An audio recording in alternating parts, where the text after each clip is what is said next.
சோமம் சூடும் சுடரே, சோதிய நிற்கும் பரமே, அன்பர் ஆவியாட வைத்து அருள் வெளிச்சம் பொழிவாய் நீ.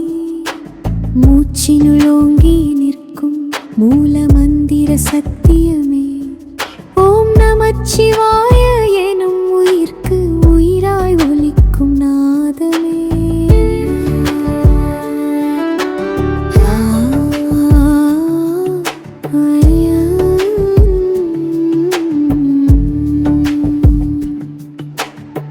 பாசம் பிணைந்தேன் பரமனை நினைந்தேன், கண்கள் நனையும் கருணை கண்